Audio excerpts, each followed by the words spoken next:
This is Miss Rose. This is Miss Sarah. They both teach grade 5 at the same school. This morning, Miss Rose and Miss Sarah had a rough start to their day. Miss Rose got into an argument with her husband. So did Miss Sarah. Miss Sarah's baby started crying and wouldn't stop. So did Miss Rose's baby. It's time for school.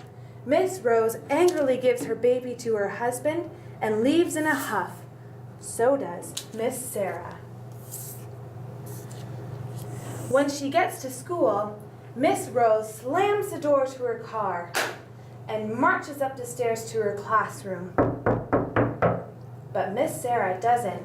When Miss Sarah gets to school, she takes a deep breath and sighs. She quietly gets out of her car and enters the school, greeting her colleagues along the way. This is Martin. He is a student in Miss Rose's class. This is Tara. She is a student in Miss Sarah's class. Miss Rose starts off the day by checking agendas. So does Miss Sarah. Miss Rose tells the class, "Hurry up, sit down. I don't want to waste any more time than necessary." Miss Sarah tells her class, "Please find your seat. You know the drill. Agenda's out. While I look at your agenda, you may quietly read a book." Miss Rose checks Martin's agenda. Martin is nervous. Miss Rose scares him when she's angry. Miss Sarah checks Tara's agenda.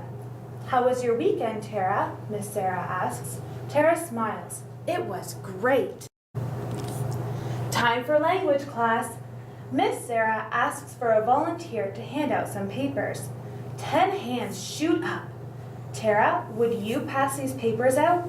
"Timothy, you can pass the papers next time." Tara loves helping Miss Sarah.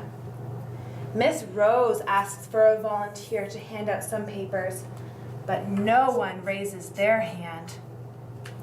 "Martin, pass these papers out quickly and quietly." Martin hates it when Miss Rose calls on him. Time for lunch. Miss Rose sits at her desk and says, "Finally, peace and quiet. I hate it when those kids are so loud." But Martin hears her say this. During recess, Martin talks about Miss Rose with his friends. "I think she hates me. I'm scared to answer her questions. Miss Rose scares me." Miss Sarah sits at her desk and sighs, "I wish things had gone better at home this morning, but it's nice to see the kids talking and having fun." Tara hears her say this. During recess, Tara and her friends talk about Miss Sarah. Miss Sarah had a bad morning, but she seemed so happy in class. We should all be extra helpful today. Time for math class. Miss Rose is reviewing times tables. So is Miss Sarah. Miss Rose asks Martin 4 times 4.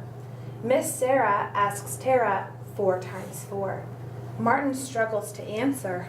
I don't know." "Of course you don't know. You're always struggling in math. Try again. Think harder this time," yells Miss Rose. Martin cringes and tries again. He still doesn't know the answer. Why won't Miss Rose help him? Tara struggles to answer. I don't know." "You can do it, Tara. Remember that 4 times 4 is the same as having 4 groups of 4 apples. Try again," says Miss Sarah. It's the end of the day. Martin says to his friends, "Today was the worst. I was too scared to learn anything. I hope I'm sick tomorrow so I don't have to come to school."